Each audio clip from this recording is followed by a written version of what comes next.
so at the very last second, Danny Elfman wrote the music you heard in the movie. So again, it's going to be a little hard to hear, but imagine Jerry Lee Lewis singing Somewhere Over the Rainbow.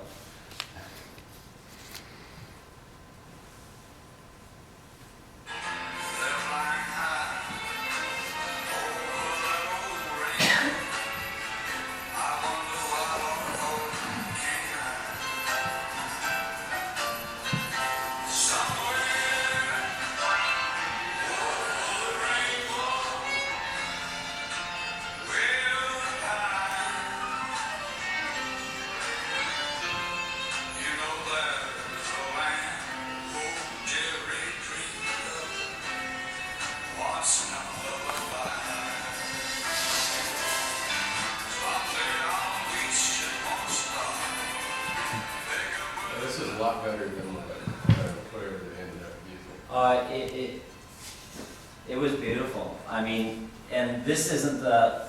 I actually had to take the one from like a VHS tape. Remember when we had those? And try to find the right song to put on top of it so it doesn't work perfectly. There's a point where the dragonfly flies down towards the road, and it fit the music perfectly, and I never could find the right song because it was 20 years later or whatever. So the point is that I have this background in science and accidentally got involved in this sort of thing. But I've also done, I did a cover for Physics Today, so this is 100% computer generated, so the background and everything is computer generated. All based on scientific data, like the Earth was actually based on a real sphere. Well, as opposed to just a disk or something, or photograph, it was really a sphere. The story about this is that I had 9 days to finish the cover, and then they were in competition with Science magazine. Found out that Science was doing an article, and so then I had 2 days. And I originally was going to computer generate everything, but I suddenly had 2 days instead of 9 days. So I went on the internet at like 1 o'clock in the afternoon on a Sunday and found this image from a Soviet photographer near Chelyabinsk at nearly dawn in the winter, like 3 months before. And I emailed her. It was like 1 or 2 in the morning Soviet time. She emailed right back, and I told her I wasn't making any money on this. The government was shut down when I did this, so I didn't actually get paid for it. And so I said, can I use it? And she said, sure. But I had to send her 3 copies of the magazine as she said, a little gift. I always thought that was kind of cute.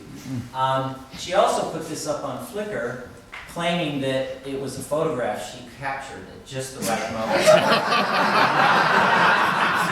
Never told anybody it was computer generated. So originally there was a sun in here, and the colors weren't this way. So I did a lot of work to make it look interesting, and I sort of in post added some noise to the cloud that made it feel like it fit into the picture, but there was a lot of things I had intended to do that I didn't have time. So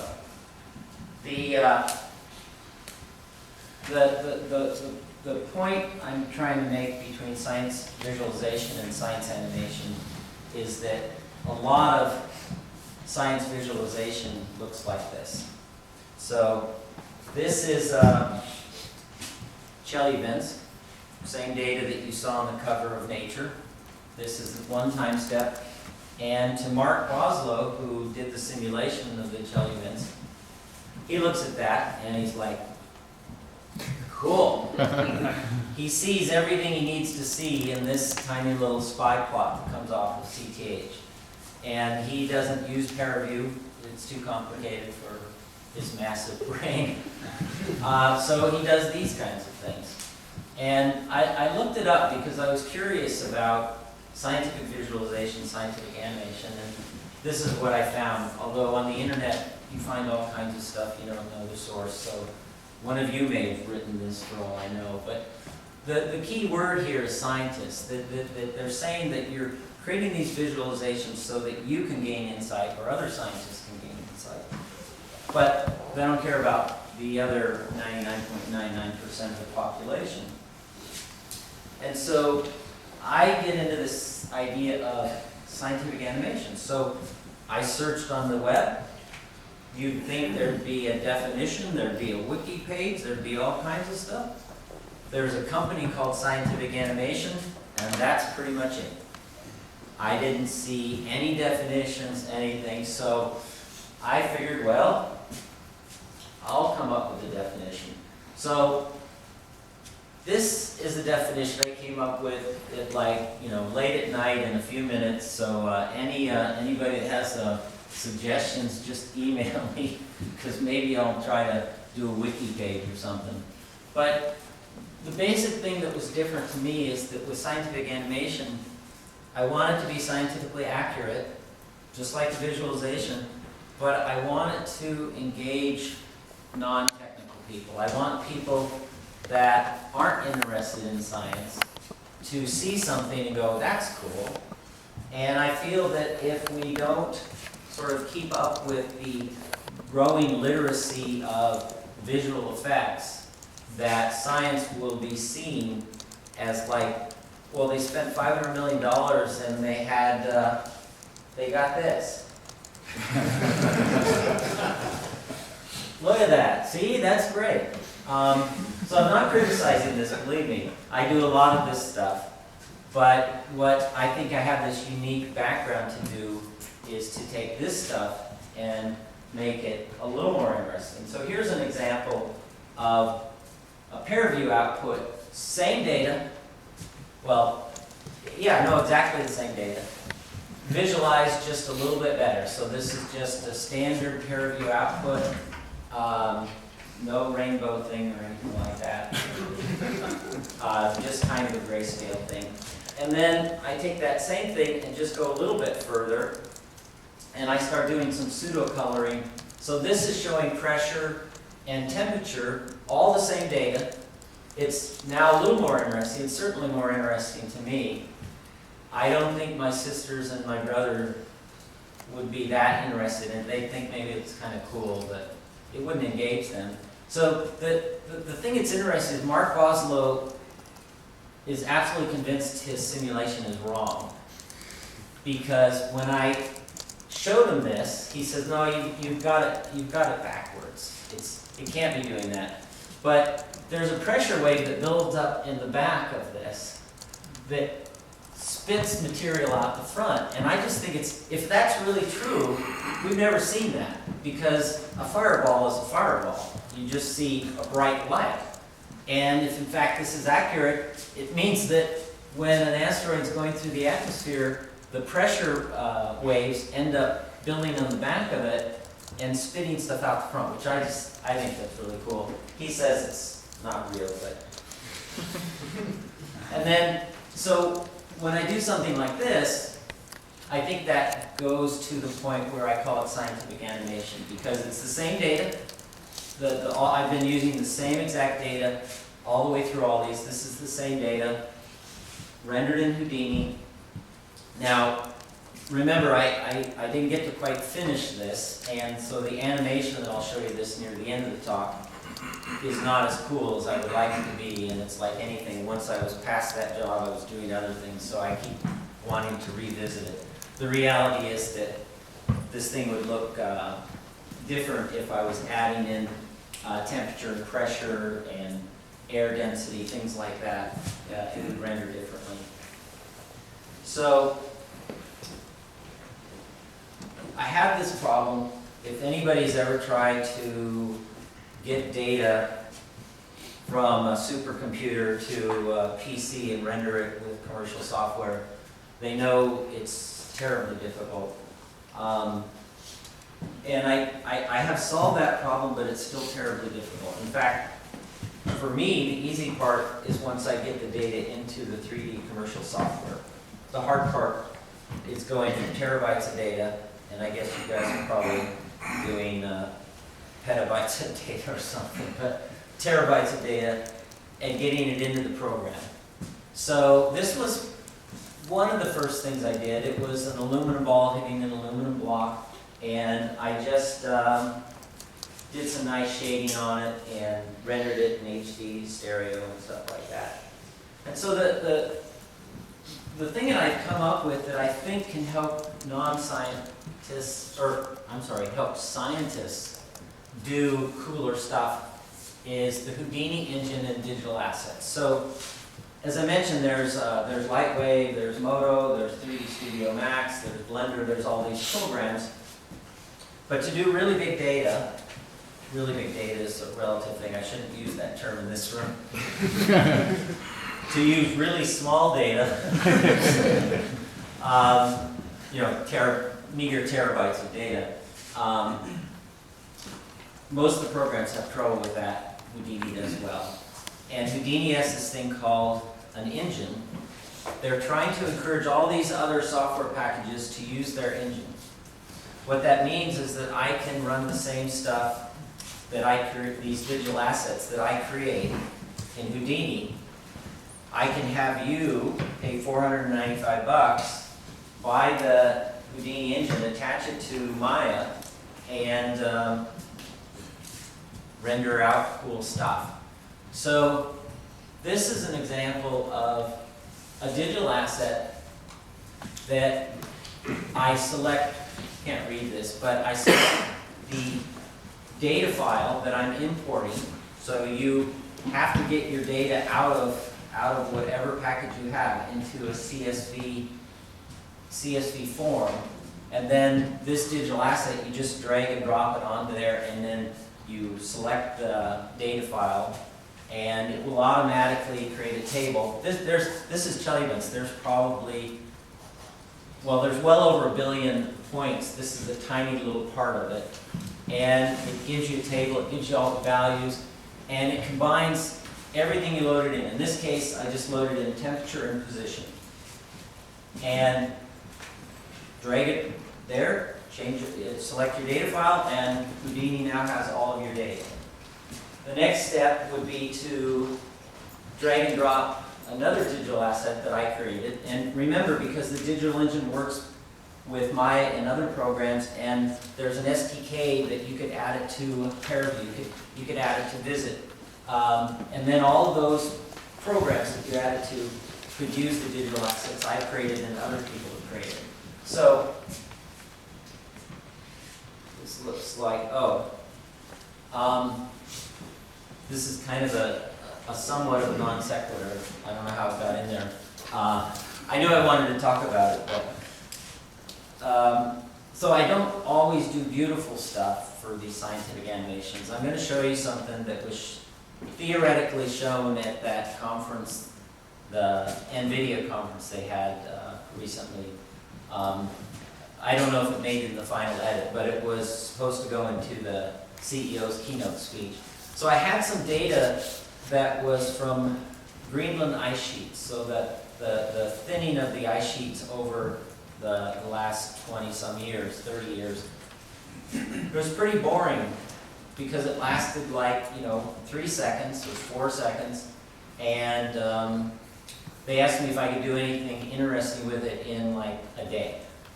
So I used a digital asset to create the Earth, and then I zoomed the camera into Greenland, and then I composited over a standard Carvey animation. So this is what I submitted.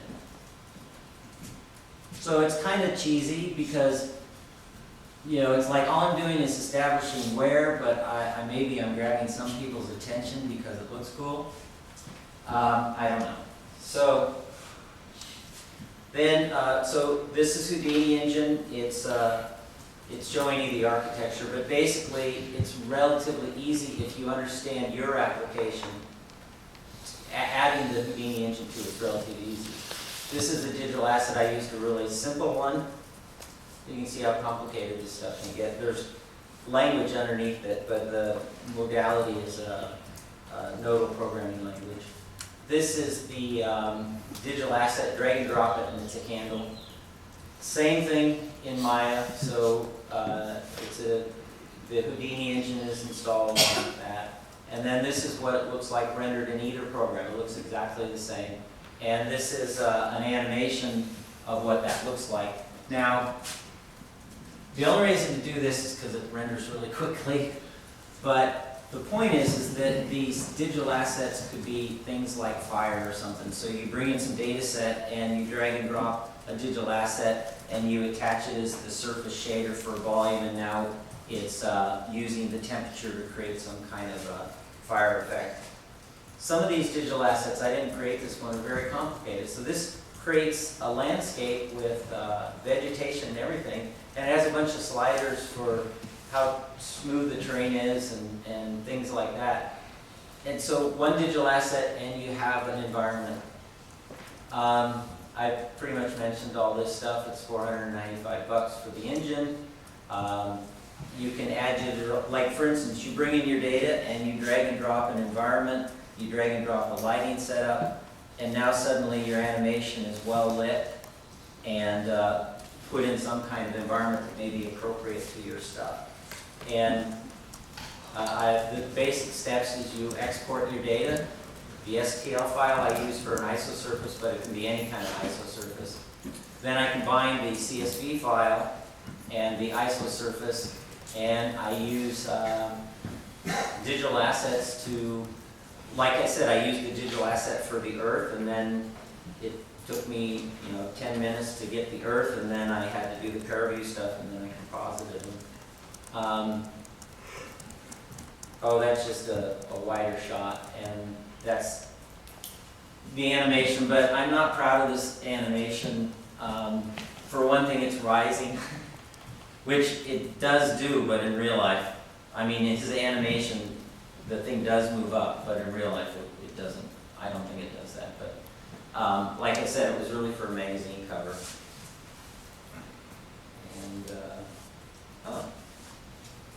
and then the very last thing is, if I can get to it, I like to bring up the point that this might be some kind of animation or visualization, and it's hard to tell what's going on.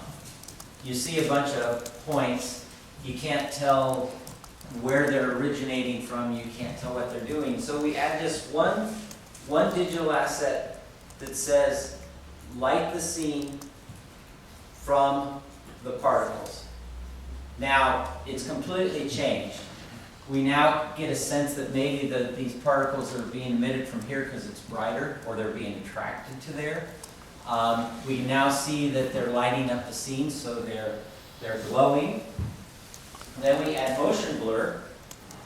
And so by adding motion blur, we now know visually that the stuff's coming from here and it's spreading out in a certain direction. So each time I add another digital asset that adds another feature to it, it makes the data actually more interesting to look at and actually probably makes more sense. And then this is the animation, or a version of the animation.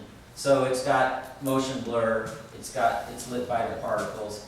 It's pretty clear that the particles are being emitted from one location. It's rendered with Houdini. I didn't want anybody to get the idea it was actually a CTH simulation or something like that. And that's it. Any questions?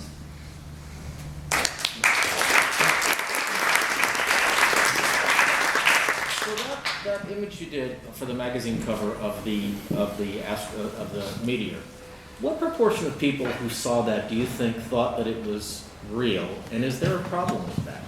So there is a problem. Most people thought it was real.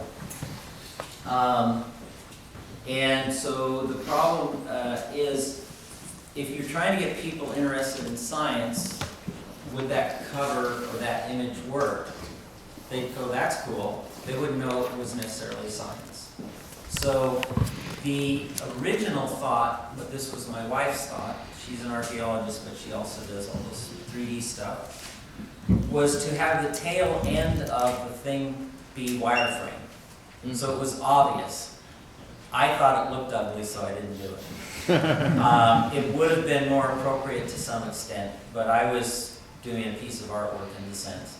Yeah, there is that.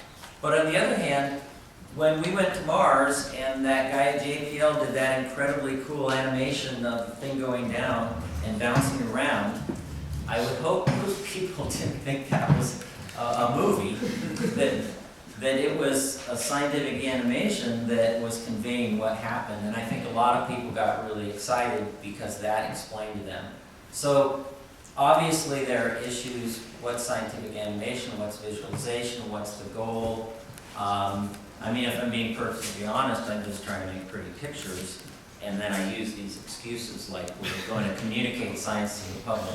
But I do want it to be scientifically accurate. I want it to look nice, and ideally, you're in a situation where you get to show people before and after stuff. You show that, like in my slides where I show the progression. Yes? Are you involved in building the Houdini engine? I started doing one for Pearview, and then Tim Shedd suggested that was a really stupid idea. What I really want in Pearview is something that writes out the Houdini's native geometry format is, like, in my opinion, the best format for holding lots of data. Because if you have a vertice and you want to have like 20 or 30 properties attached to that vertice, then Collada is an ASCII-based thing, and it's not very efficient. Their format is really efficient. So what I really want from Pearview is to be able to select all the data you want and export it at one time with, isosurface information, temperature information. You just select what you want, because then getting the data into Houdini would be really easy. So that's just another file format we need to add. Yes, and I think I could write everything except the Pearview side. I've looked at trying to do the Pearview side, and it just seemed overwhelming to figure all that stuff out. So, yeah, so I'm not sure that the term scientific animation is necessary. And the reason is because it's well established that there's three primary use cases for visualization. One is exploratory, one is analytical, and one is presentation. And clearly